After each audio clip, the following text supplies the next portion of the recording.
This is the Big O Show. This is the Big O Show. All righty, there he is. All right, Manny. William just sent in a super chat, and he's with me on this. Mike is on the other side of this discussion. I'm a big Mario Cristobal guy. I support the crap out of him. I don't want any changes or anything. But I have to say, what I saw today and the shortcomings from last week at times, I have to lay it on the coaches here. A lot of this. Don't tell me that you fixed the offense when you guys couldn't watch practice for a couple weeks leading into the season. Then I'm watching a lot of the same issues. You're telling me you practiced well throughout the week, and then I watch this. I watched the mistakes from last week. I watched what went on today, the lack of effort, the body language at times. I still think this is a terrific coaching staff on paper, but they have not also meshed together yet as a great coaching staff. And today was one of those messages that either they're not identifying the right people in practice or who to play or whatever it is, technique. But for me, I have to lay this on the feet of the coaches today, a lot of what went on and what's gone on in the last 2 weeks in a way. Your thoughts on that? Yeah, I mean, ultimately, those are the people that pay the big dollars to come in here and change things, though. I mean, they paid them a lot of money to change the culture. But, I was talking with some of the other reporters afterward, and it just seems like there's one universal truth, right? You can change the coaches as many times as you want. You had Mark Richt here. You had Manny Diaz. You had Al Golden before. You had Randy Shannon. The constant theme is that this keeps happening. They keep losing games like this that they shouldn't lose to, opponents that they shouldn't lose to. So I don't know what it is. I don't know that there's a magic potion. I just think there's something rotten at the core with these kids. And I'm not going to put the blame on them because it's the coach's job to get this right and to make sure that you fix the culture. But it's clear that the culture hasn't changed. And, afterward, the players took ownership of that. Like, look, we got to come out here and play better than that, right? I mean, Middle Tennessee came out and shoved it down their throat for the beginning. And it doesn't matter if you go and play in front of 107,000 and play well against an SEC school and lose on the road. You got to come back the next week and play like a real football team. And they didn't. And it's been nothing but disappointment now for 20 years with this program. And I don't know. I mean, I don't know if Mario can fix this. I don't know if he can fix this with these players. I don't know if it just starts with completely bringing in a new group of players and having them buy into whatever it is he's selling. But it's clear that whatever he got from Manny Diaz, whatever was in that locker room has not changed because these guys continue to do this. I'm glad you brought this up, and asked Manny about it. But Manny, I don't feel like I'm in a minority. A lot of people feel like me. It's split down the middle, 50-50. To me, players play and coaches coach. It's that simple. Everybody ranted and raved about the coaching staff and this and that. And I get what O is saying that on paper, okay, they look great, but it has to translate onto the field. It's an unproven staff is what I'm saying. That it's not. I love the names, but collectively they haven't come together yet ever to prove that they're a great staff yet, and that's their job right now. That's all I'm saying. It's 4 games into the year. Okay, it's right. 4 games into the year, and my whole thing, Manny, is it's hard because if I got to put a number on it, 90 to 95% of today's debacle is on the players, and the other part is on the coaches. And the way I feel that way is I told, I don't know how long you were in the backstage, but how do you look one way last week on the road in the SEC, Kyle Field, lights shining bright, played good enough to win, had, the ball at the end of the game to try and tie it, to go into overtime, and then look like this next week? Did your coaches forget how to coach in 1 week? No. That's how I feel. Right. I mean, and that's what I'm saying. Like, you can't sit here and just say it's scheme, right? Because they ran the same exact offense they ran the week before. All you did was change the quarterback in the third quarter. And to me, it's a culture issue. It's how do you respond when you take a loss, right? How do you respond when you go on a place and you play your best and it still isn't good enough? How many times has Miami done this now? I don't have the stats directly in front of me. I'm standing outside of the stadium, but I'm willing to bet that if you go back season by season here in the last 20 years, you can find 1 loss, followed by another 2 or 3 afterward, because these guys it's like they turn into mental midgets. Yeah, but it used to happen after FSU. What the hell's going on now? Come on, they're breaking the damn rhythm. Hey, listen. Hey, listen. This was Mario's FIU moment, right? Manny Diaz, it took him 9 or 10 games for it to happen. This happened in game 4. So clearly, to me, all I see here is a group of kids. Doesn't matter who's coaching them. They have to show up. They have to take ownership of this. And when I hear the former Hurricanes talk, and I was with a bunch of them in October when they were getting rid of Manny and the whole conversation, bringing Mario home, all that stuff was going on. All they kept saying is, well, things are going to change when Mario's here because he's one of us. He knows what it means to be a Hurricane. Clearly, it's on the kids at a certain point to say, no, we're going to take that mentality too, and we're not going to come out flat, and we're not going to fall behind 17-3 and 24-3. We're not going to let a team that shouldn't beat us clown us on our home field. And yet it didn't feel like they came to life. They didn't come to life at all until Jake Garcia was in the game. Yeah, but see, here's the cart before the horse, the chicken before the egg stuff that we're going through. Right.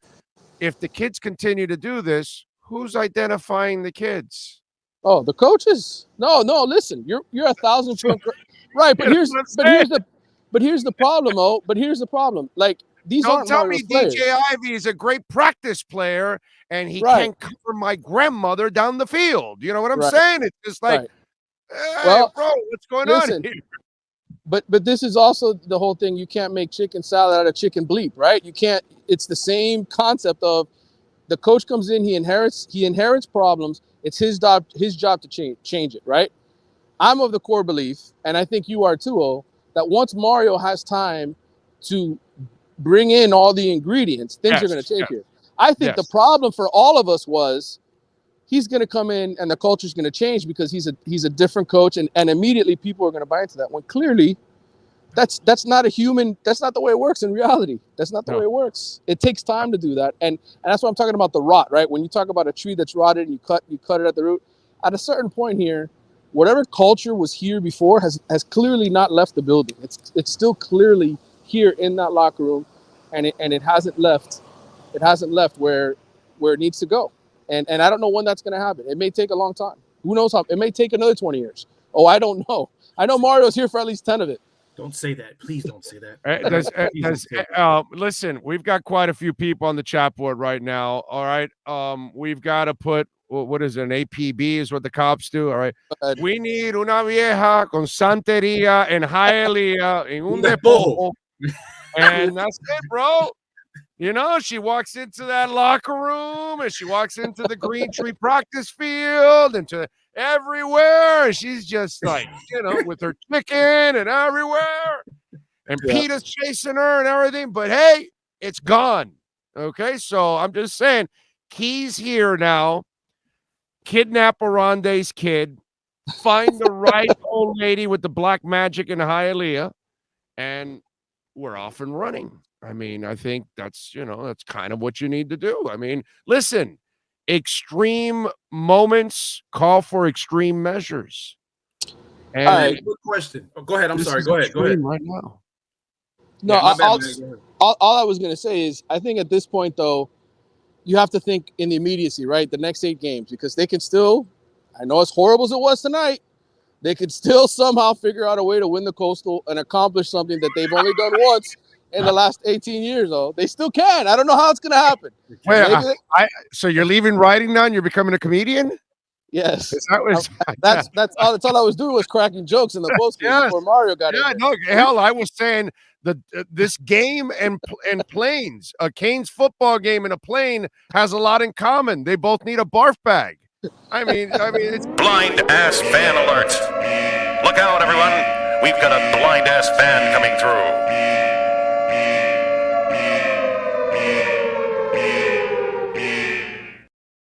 By Sean Stanley there. You, sir, Manny, you deserve the blind ass fan call there. Hey, I'm spitting facts, brother. I'm spitting the table in the Coastal. No. I'm not saying they're gonna run the division and run the table or whatever. All I'm saying is, look at how bad the Coastal is. Okay, it is not a great division. Period. So the possibility that they get their crap together behind Jake Garcia, I think is still there. The question now is, what do you do at quarterback? Is Jake have to be that guy? And I think the feeling coming out of tonight, at least some of the honest responses that we got was, yes, things are different when Jake is in the game in the sense of leadership. Tyler has always been sort of a quiet guy behind the scenes.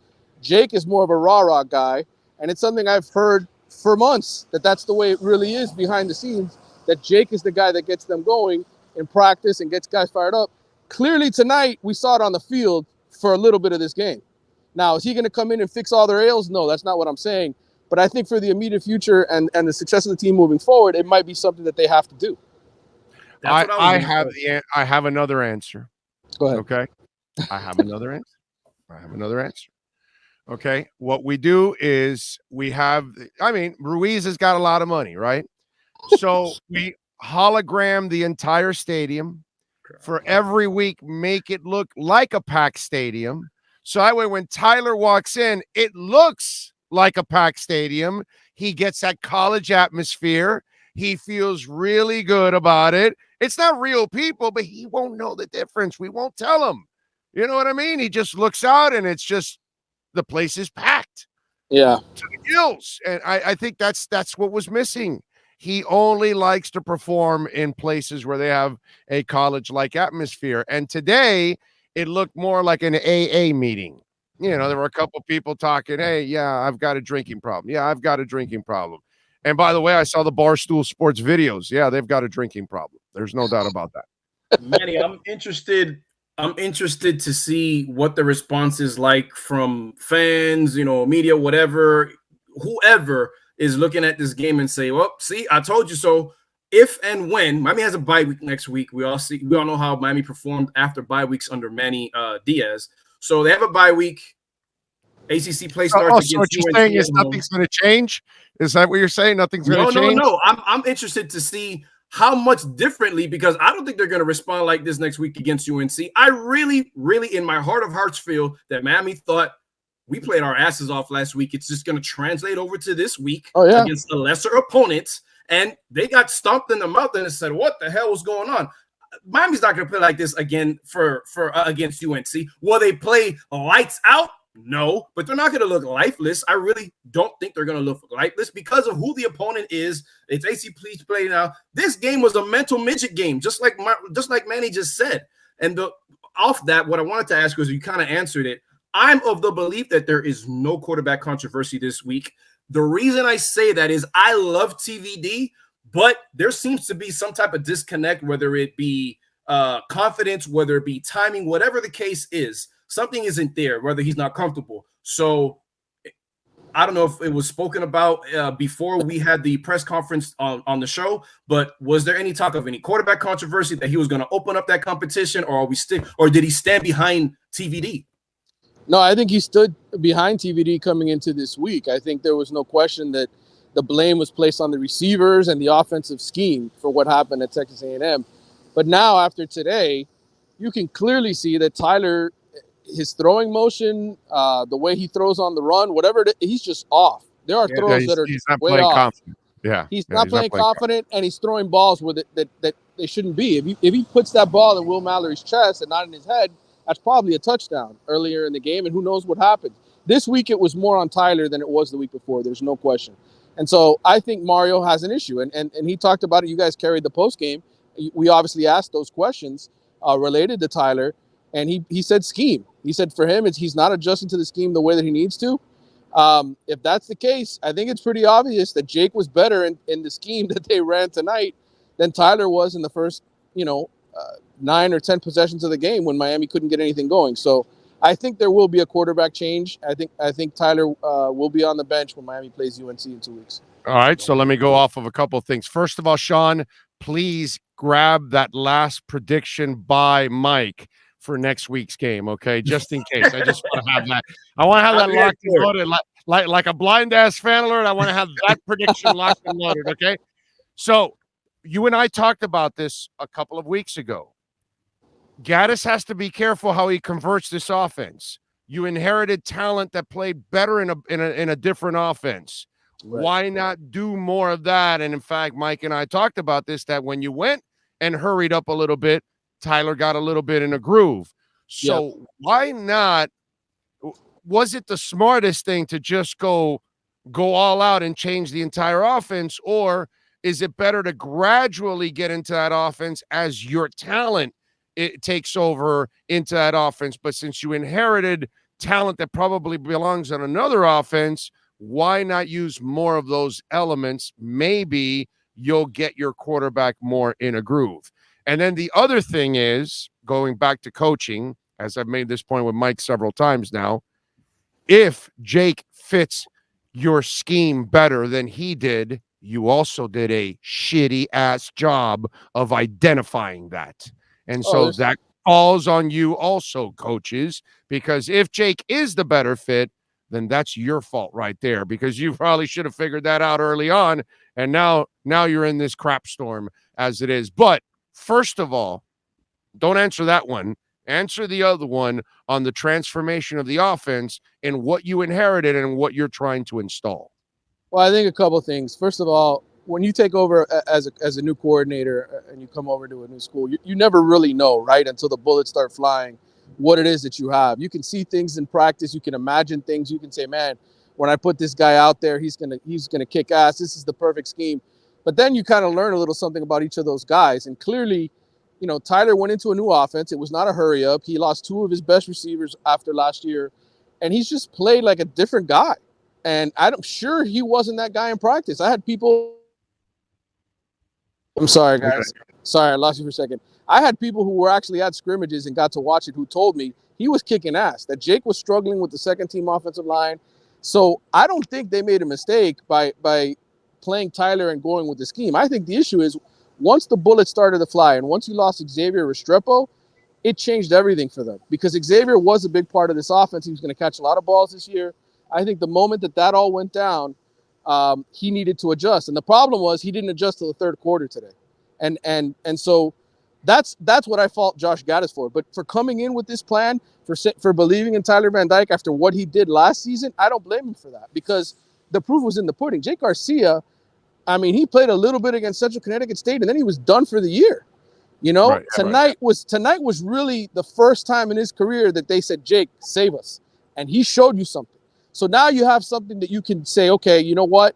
When the bullets are flying and the lights are on, this guy showed up and he could do something for us. So now it changes things. But coming in, do I blame Josh Gaddis for playing, you know, Tyler and trying to make the most of this offense the way he had? No, because that's what was working best in practice, and I think that's the team that they plan to have. But things change. Injuries change things.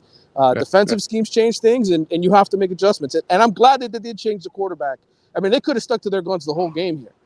But I'm glad that they had the guts to do it, because now they know this causes a huge distraction and issue in the locker room. I mean, Tyler Van Dyke's supposed to be a first-round pick, right? Yeah, he's supposed to be one of the best quarterbacks in the country. He has not been that any way, shape, or form. And where I agree with you, is at a certain point as a coordinator, you have to know a little bit more, right? You have to know, hey, if I put this guy in a situation where he's no longer in the hurry up, and I put him under center, and I make him hand the ball off a lot, how's that going to affect him? I think the reality is Josh Gaddis won the Broyles Award last year because of what Michigan did, but he hasn't been a play caller for very long. Okay, so that's another aspect to this all. Yes, Mario brought in the Broyles Award winner, but he didn't bring in a guy who's been a coordinator for 20 years. Okay, this is a guy who is still, I think, learning somewhat, and he got exposed. I was more impressed with Lashley than I have been with Gaddis so far. I have to say it. Yeah. Right, but Lashley had been calling plays at Auburn with Malzahn. I mean, he was there on the national championship caliber team. So, you know, he was a little older, little more experienced. So, look, man, and let's not forget, Lashley, I mean, that offense, that team, it was a different concept. Mario wants to run the football, right? And he hired Gaddis to run the football. So, to me, that was their plan. Now the plan has to change. And then it's hard to run tempo when you got guys dropping balls. I mean, let's be honest with you. How can you stay in an up-tempo offense when you keep going back to the huddle after an incomplete pass? It's just not going to happen. It's impossible to happen in the rules of football. 100%. Yep. I'm with you there. All right. Any final thoughts as we let you go overall? My final thoughts are I'm really interested to see which players step up here in the next couple of weeks to take some ownership of all this, man. Because I think while you can build a great coaching staff, you can't change the culture without the players playing a part in that. And today, the Manny Diaz, Mark Richt, Al Golden, Randy Shannon, Miami Hurricanes showed up, and it's not good enough. And they have to learn to change that locker room. They need to. There's something rotten at the core that has to get out, and it's been stuck in this locker room for too long. It's too long. Let me ask you a question, Manny, really quick. I know you're going. Worst loss, FIU or today? I got FIU. Here's why I say today. Okay, here's why. The only reason I say today. FIU was at the end of a bad season already for Manny Diaz. This came out of left field after Texas A&M. Yeah. Like, we just did not expect this to happen. So you're losing recruits because of this. Right, you're going to lose guys to this. They're Malik Bryant, who's one of their top defensive players in the recruiting class. He was here to watch us. I'm sure he's going to decommit. There's other guys that are going to be looking at this saying, man, I can't invest in this. Look at what a clown. This is the clown show that everybody kept telling me about that was in the past. It's back. Right. So I think as bad as the FIU one is, and I think in the hearts of fans, it'll always be worse in this game. Right, because it's a local thing, yeah. Because it's a local thing. I think in the long run, this one, if you were to ask me, man, which like this to me has to be the low point of Mario's. Oh, this is a step back for Mario. This is a he said it was. setback for Mario. This is his first step back for overall. I'll give you this, where you compare those losses. I don't think there's up for argument. This is the worst secondary in the history of the Miami Hurricanes, correct?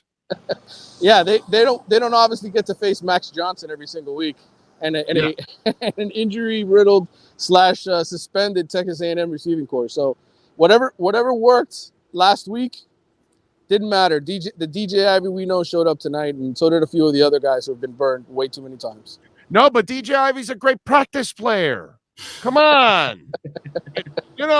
Practice. Talking about practice. All right.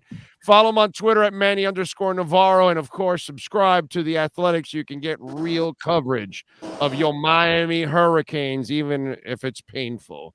Manny, thank you, my brother. Drive safely. Appreciate you. Thank you, Manny. Thank you, guys. Good talking to you. You got it. All right. There you go. Manny Navarro and our Canes wear Miami Hurricanes post-game reports.